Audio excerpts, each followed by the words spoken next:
শবনম, আপনি যখন কথা বলেন তখন চোখ নামিয়ে কথা বলেন, সুতরাং এই বিষয়ে আপনার কিছু কারেকশন দরকার আছে। স্যার একটা কথা, আমার খুব অস্বস্তি হবে আপনাকে শুধু নাম ধরে ডাকা। Why, Shabnam? Am I not your friend? আমার নাম ধরে ডাকলে ক্ষতি কি? আরে আমি তো আপনার বন্ধু। আসলে স্যার আমি খুবই নার্ভাস ফিল করছি।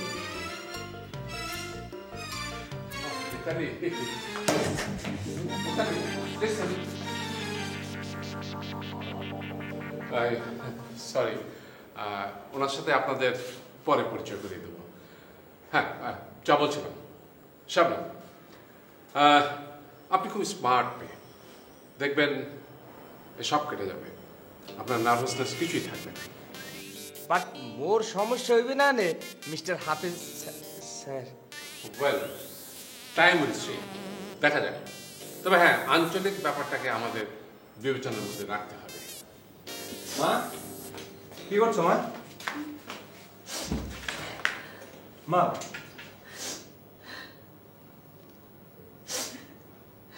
মা তুমি কাঁদছো কেন? মা কি হয়েছে? কিচ্ছু হয়নি, তুই যা তো এখান থেকে। কিছু তো হয়েছে, কি হয়েছে মা বলো তো? বললাম তো আমার কিচ্ছু হয়নি। মা তোমার মন খারাপ দেখে কিন্তু আমার মন খারাপ হয়ে যাচ্ছে। তুমি তো সহজে কাঁদো না।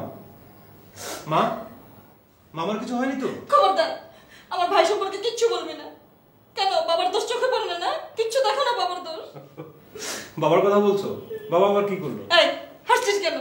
হাসবে না কেন? কিচ্ছু করেনি তোমার বাবা? একটা স্মার্ট স্কুল খুলেছে, সুন্দরী সুন্দরী মেয়েদেরকে নিয়ে কি মাতামাতি করছে। ছি, এই বুড়ো বয়সে বিব্রতি ধরেছে। মা তুমি সুন্দরী মেয়ে বলে কোথায়? আরে স্বপ্ন আমার কিছু করেনি। মা তোমরা মেরে যে কি না, আরে বাবা কি করবে? ওরা তো আসলে মানে তোর বাবাকে আমি চিনি না? আমি তোর বাবাকে হাড়ে হাড়ে চিনি। আরে মেয়েটার সঙ্গে কি গুলগুলানি ভাব, কি যেন নাম মেয়েটার, ওই যে স্বপ্নম। মা তুমি উল্টাপাল্টা কথা বলছো কিন্তু। খবরদার, আমি কোনো উল্টাপাল্টা কথা বলছি না। তুই যা এখান থেকে, তোদের সব পুরুষদের আমার চেনা আছে। আচ্ছা মা শোনো, না বাবার দোষ দেখবি না তো, আমি যেটা চোখে দেখেছি সেটাই সত্য। তুই এখান থেকে যাবি, কোনো কথা শুনবো না। বাবা আসবো। বাবা তোমার স্কুল তো দারুণ জমে গেছে। এতে তোমারও ক্রেডিট আছে। আমার আর কি ক্রেডিট, সবই তো তোমার। তবে বাবা আচ্ছা তোমার কি মনে হয় না আমার ওর স্মার্ট হওয়া উচিত, মানে কোর্স অ্যাটেন্ড করা উচিত? হঠাৎ কোর্স করার ইচ্ছা? কই আগে তো তুমি আগ্রহ প্রকাশ করনি। করলে পরে করো, এখনই কেন?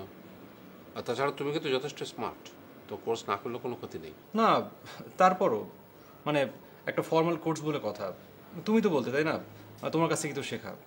আচ্ছা এসব পরে দেখা যাবে। ও হ্যাঁ, আমাদের ক্লাসের মেয়েগুলো কীরকম বলো তো? খুব চমৎকার আর স্মার্ট, তাই না? স্মার্ট চমৎকার মানে আমি ঠিক তোমার কথা বুঝতে পারছি না। মানে বাবা আমি তো মেয়েদেরকে তেমন করে দেখিনি। হতে পারে। হ্যাঁ, আমি আসলে তোমার মতামতটা জানতে চাচ্ছিলাম। তোমাকে তো জানানো হয়নি, এই স্কুলের ব্যাপারে তোমাকে আর কোনো দায়িত্ব পালন করতে হবে না, আর কোনো কোর্সও না। এমনিতেই তো তোমার পড়াশোনার প্রেশার অনেক বেশি। না না আমার কোনো চাপ নেই। না মানে হ্যাঁ একটু অবশ্য আছে, তবে জানো কি বাবা, মানে আমি কোর্সে ভর্তি হতে আগ্রহী। মানে ভর্তি হলে তো কোনো ক্ষতি নেই, তাছাড়া তোমার কাছে তো শিখবো তাই না? দেখো, একই বিষয় নিয়ে এতক্ষণ ধরে কথা বলার অভ্যাসটা ভালো না। তুমি কেন যাচ্ছ না আমি ভর্তি হই? তুমি আমার সাথে এভাবে কথা বলছো কেন? তোমার মা কোথায়? তোমার মা কোথায় জানো নাকি? না ঠিক বলতে পারবো না, রাখবো না থাক। এই বিষয় নিয়ে তোমার মন খারাপ করার মতো আমি কিছু দেখছি না। সময় ঠিক জায়গায় নিয়ে যাবে।